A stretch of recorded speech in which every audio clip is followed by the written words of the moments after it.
Seluruh kota merupakan tempat bermain yang asli. Oh senangnya aku senang sekali. Halo teman-teman, kali ini saya akan membahas tentang hantu yang berada di kota Bandung. Nggak usah opening lama-lama, ayo kita lanjut ke pembahasannya. 1. Hantu ambulan di Jalan Bahureksa. Mulai kisah, ambulan itu pernah mengangkut satu keluarga warga Belanda, penghuni rumah, di Jalan Bahureksa nomor 15 yang tewas akibat kecelakaan. Lalu cerita ambulan yang disebut-sebut bisa maju keliling kota tanpa pengemudi saat malam hari. Bahkan, cerita lainnya soal ambulans itu jika dipindahkan ke tempat lain bakal kembali ke area asalnya atau mejeng di rumah tersebut. Entah dari mana dan sejak kapan kisah tersebut terdengar ke telinga masyarakat luas. Artikel-artikel membahas atau mengulas sejarah ambulan Bahureksa ini seliweran di internet. Kini ambulan horor di Bahureksa sudah tak mangkal lagi setelah dijual ke seorang kolektor mobil tua. 2. Hantu Pastur Verbrak. Mungkin patung Pastor Verbrak yang ada di Taman Maluku, Bandung ini nggak terlalu populer bagi kamu yang berada di luar kota Bandung. Taman Maluku ini dulunya bernama Paradisi Insol Paradisus Terrestris. Di taman inilah berdiri patung yang dirancang oleh seorang seniman Belanda bernama G.J.W. Ruap pada tahun 1922-an. Patung Pastor Verbrak ini konon dibuat untuk mengenang mendiang Pastor Henricus Christian Verbrak yang konon katanya meninggal persis di titik berdirinya patung ini. Namun, di balik kisah patung Pastor H.C. Verbrak ini ternyata menyimpan kisah misterius. Salah satunya adalah sang Pastor Verbrak ini sendiri. Ternyata doi nggak pernah loh sekalipun menginjakan kaki di kota kembang tersebut.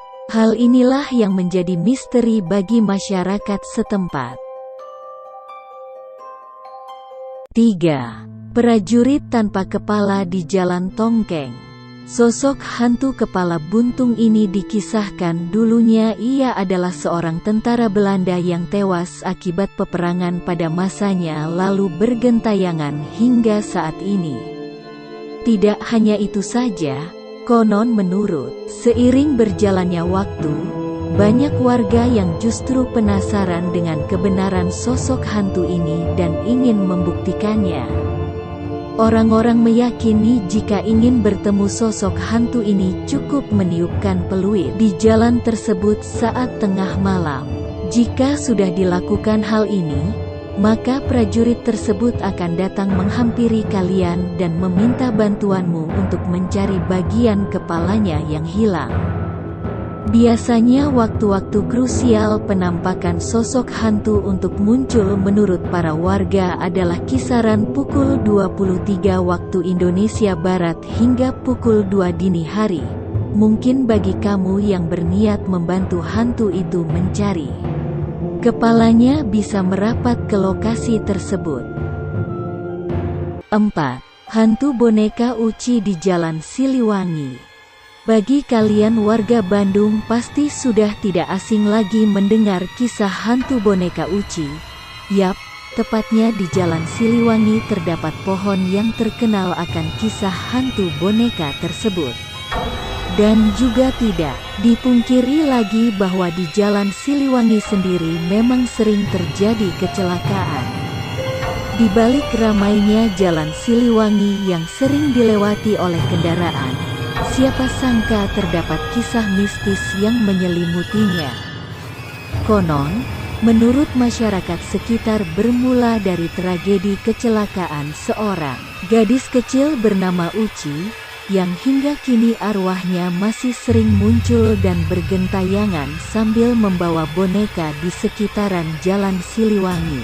Uci meninggal karena kecelakaan lalu lintas pada tahun 1980 oleh seorang pengendara yang sembrono.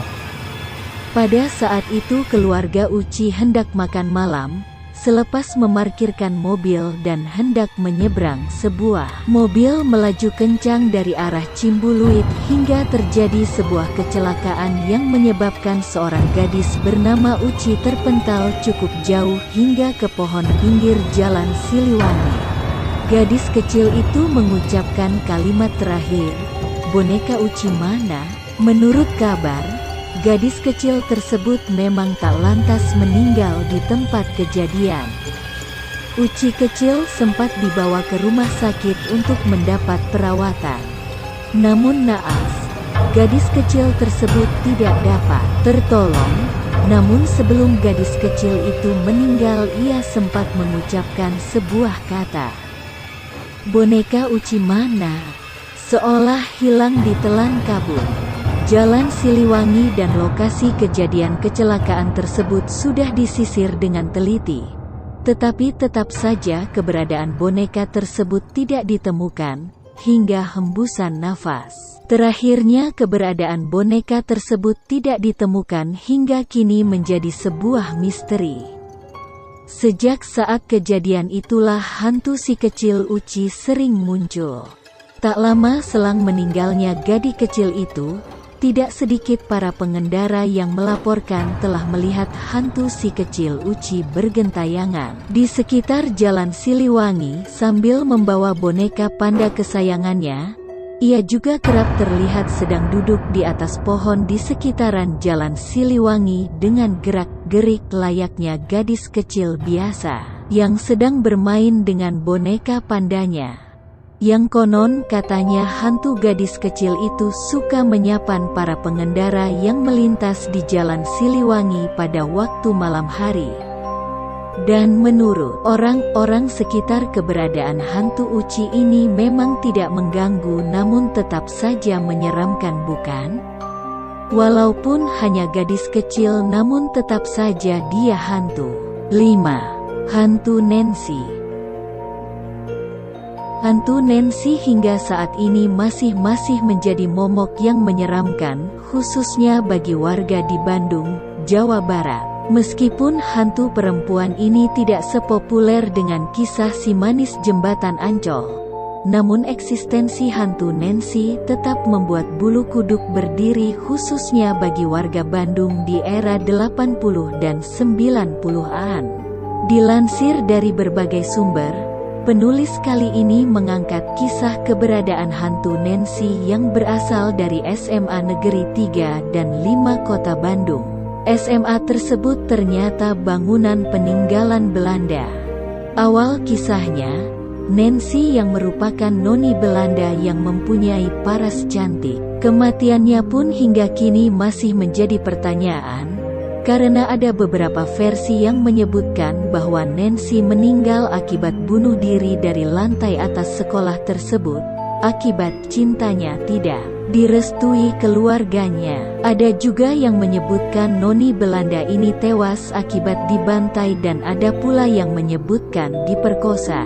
Sederet kisah kematian yang masih menjadi pertanyaan, tidak mengalahkan eksistensi keberadaan hantu wanita yang kerap menggunakan pakaian serba putih itu. Bahkan, di kalangan alumni SMA N3 dan 5 Bandung tahun 90-an, keberadaan hantu Nancy tidak bisa dipandang sebelah mata, karena kerap menampakkan wujudnya di lantai atas sekolah itu. Selain itu, kegiatan belajar mengajar pun kerap diganggu hantu ini, sehingga untuk mengamankan agar Nancy tidak mewujudkan dirinya, pihak sekolah kerap meminta bantuan kepada Mang Uca. Mang Uca disinyalir merupakan kuncen yang bisa memindahkan keberadaan Nancy dari tempat hilir mudiknya di lantai atas SMAN itu ke toilet yang ada di bawah. Untuk memindahkannya pun harus mengadakan dahulu ritual dan memberikan sesajen berupa 1 krat minuman keras jenis bir. Bahkan, informasi yang dihimpun, hantu Nancy ini akan menampakkan wujudnya kepada siapapun yang membahasnya. Ada pula mitos yang menyebutkan jika ingin bertemu dengan hantu Nancy, harus berkeliling sekolah SMA Negeri 5 Bandung sebanyak 3 kali dan mengadakan ritual. Setelah itu, menunggu di depan gerbang sekolah dan nantinya Nancy akan menampakkan wujudnya di salah satu jendela bagian atas SMA Negeri 5. Kemudian, hingga kini terdapat mitos ada salah satu jendela di lantai atas sekolah itu yang tidak bisa ditutup, meskipun ditutup beberapa kali akan kembali terbuka pada malam harinya. Benar tidaknya keberadaan hantu Nancy, tapi kisah ini dipercaya oleh alumni sekolah itu khususnya yang bersekolah di era 90-an dan seantero warga Bandung. Kisah Nancy ini juga pernah diangkat menjadi film layar lebar, namun saat proses syuting, beberapa artis dan kru film kerap kerasukan diganggu oleh hantu Belanda ini. Percaya nggak percaya itu tergantung kalian sendiri. Jika kalian suka dengan video ini, kalian bisa tekan tombol like-nya, dan jangan lupa subscribe agar aku lebih semangat buat video terbaru di channel ini. Selanjutnya mau bahas tentang apa lagi? Kalian bisa ketik di kolom komentar. Sekian dan terima kasih.